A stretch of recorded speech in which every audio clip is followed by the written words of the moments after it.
It's another God-blessed day, one that we're all thankful for. And today we're going to be rehashing, reliving the story of the first live album that was done in Jamaica back in the year 1972. Now, to tell the tale and to share the story are Bunny Lee, a well-known recording producer. Started back in like 1967, but he was in the industry long before that. We also have, well, I'm calling him Winston Holness for the time being, but I've never known him but anything else but Niney, and I think that's what most people know him as, and he's referred to that. And the only surviving audio engineer that we have who worked on that project back in 1972 is Dennis Thompson. Very, very good to have you all here. And looking on with us is Steve James. He's our moral support today as we get into this particular project. Now, tell me the story. Let us tell the tale and let us share the story, because this definitely is a part of history. And of course, having had that wonderful homegoing for Winston Merritone Blake, my parishioner. We grew up together. And so this is indeed a pleasure to be able to share in yet another experience that would involve all of you talented Jamaicans. You know, people don't understand how many talents we have, and in every industry. So let's go for it. Niney, over to you. Okay, I'm very feel nice today of having all of us here, that Bunny Lee, Dennis, and also Steve and Miss Norma and the video man out there. Well, this story is a nice story. Bunny Lee was my boss, yeah. I worked for him in the music industry. I get a lot of ideas from him. He teach me a lot of things, and I come up in the business, and then I move on my own. And when I move on my own, the first artist was Ken Booth. Then I move over to Dennis Brown. And me and Dennis Brown keep on working, and it was a success for us. And everybody started to say, hey, we're doing a good job. Even Bunny Lee said, man, you know, you're doing a good job.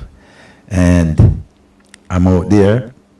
And when Dennis Brown was getting up there, Bunny Lee have Johnny Clark, and it was an excitement on the street with us.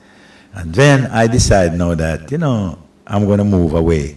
Like when I say move away, I'm going to move different now to come in with a different breed of recording.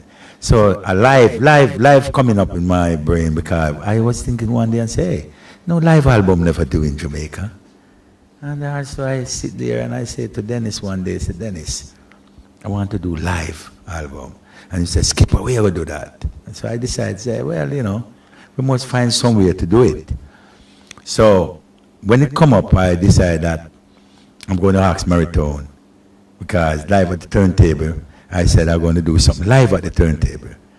And I go to Merritone and ask him if I could do a live album there. And he looked and he said, well, if you're sure it can happen here, it can happen with the sound. But I'd ready check the sound already, because I always go there. And when I'm in the booth, I used to walk around and listen to the sound, how the sound plays, so the surrounding sound, and I knew it could happen. So he said, yes, do it. So I go to a lot of studio men, people who have equipment. Bunny Lee never have no equipment yet. I'm sure I would get it from him. So he was the nearest man to ask, but he don't have it. So I go to Federal. Federal said, no. I'm not going to take out my instrument, and I don't think it can work. That is only wasting time. I go to Dynamic. Him said the same thing to me, nearly what Federal said to me. And I said, still now broke my mind, you know. Me have to find something though. So I go to Randy's, where I sure I was going to get something, and he turned it down too. He said, no, that record not going to good. Like recording live, you don't pad up and things like that. How are you going to get sound? Vincent was telling me, how are you going to get it? I said, I will get it. So I decided to go to King Tubby's now. And King Tubby's was a man, he couldn't tell me no. Because I really why he couldn't tell me no. I bring Bunny Lee to him. I bring all the producers to him. Everybody and him have a sound. And Dennis know that. we start to boost up him sound and boost him up as King Tubbies. So he become the number one, right? So when I go to him and tell him, say, sure, man. Everything nice. Take out the instrument. This is one of his board I have right here, right? He always have two board. This is one. And him decide that I'm going to carry a board come. Well, that's only a portion of the story so far, but we have Bunny Lee here with us, and we're going to be hearing from him. 1967 until now, that's many, many years, but you've been in the industry before that. Share your story with us. Well, my story will take the whole day or more, you know. Just a short story. I used to go around with Derek Morgan and Montgomery, some people like those in the early days. Yes. Keith Smith, Slim Smith, Niney knew him well. Niney sing a tune with Slim Smith, I don't know. Niney, why don't put out back that song? You have the track. Eh? That track. Yeah. Yeah. We're going to do that. But you see, Winston now, Winston is a man that supports us from the start. He was our radio station, cut a record, carry to Merritone. Bob Marley, everybody carry. If Merritone don't play a tune, you know, it's not going nowhere. You understand? He was our radio station. You understand? So Winston always been giving us a break from in the beginning, from Club Akara days. You understand? Long before him go Red Girl Ring and all them place. You understand? And Niney and him have a good friendship because Niney was a salesman. Niney could sell record good, you know, and Niney take the record to him. He Dennis, you remember? Yeah. Oh, yes. Is Winston named that tune, you know, take 5 rocks a day. Winston call it the Russians are coming. Yeah.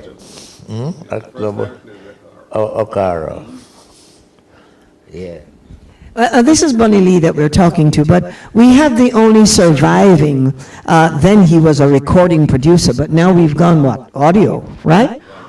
Full audio. So it is a pleasure to be speaking to Dennis Thompson. I know Dennis through Michael, my associate, my rotund Michael, and I'm very, very delighted. And I've been through Michael's collection, and I told him, always remember Norma. Now, share your experience with us, Dennis. Well, my experience started from KC. In the commercial recordings, which eventually became, I started, then going into Randy's. I worked with Errol Thompson. I come across Niney and Bunny Lee, who I knew before. And pertaining to this live recording, I remember when Niney said, we want to do this recording. And I said to Errol, think we can do it? Errol said, yes, Tubby is up for it.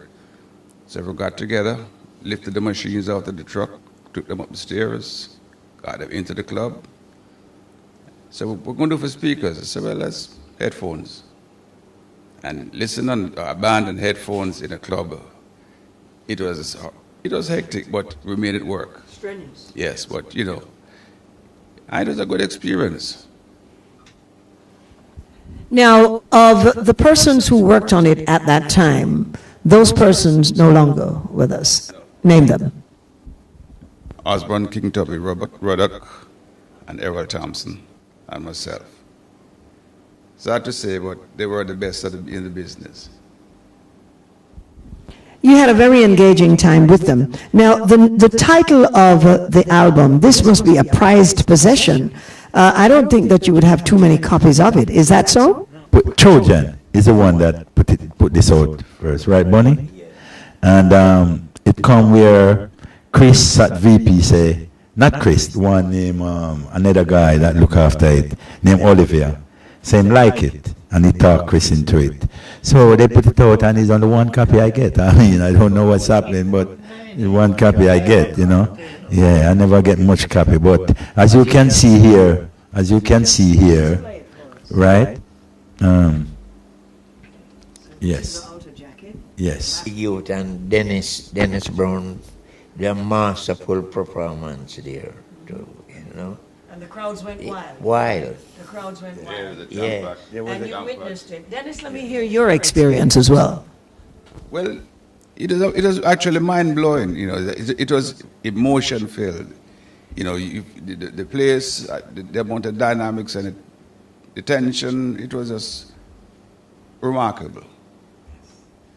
Am I to understand then that for this wonderful piece of work that was done, that we only have two? You have one, and there are several others, but locally, we just have these two. That's what we get. That's right. That is what it is. Now, what's going to become of this? So you're going to be making this as a special presentation to Trevor and Monty? Yes, because what happened? What really go down? This album, when this album made, Trojan in London that put it out, everybody was trying to call the company in Europe and said, we hear about a club like this album that you put out. Which one of the club, Turntable, we can find Turntable in Jamaica? So they always have to speaking with people when they call and direct them, say, this is in whatever, and direct them on whatever. So Merritone now, that is Winston, was very glad because he gave me, he looked at me and said, Niney, I respect you because you open this, you put this, and you make the club Turntable go on the map.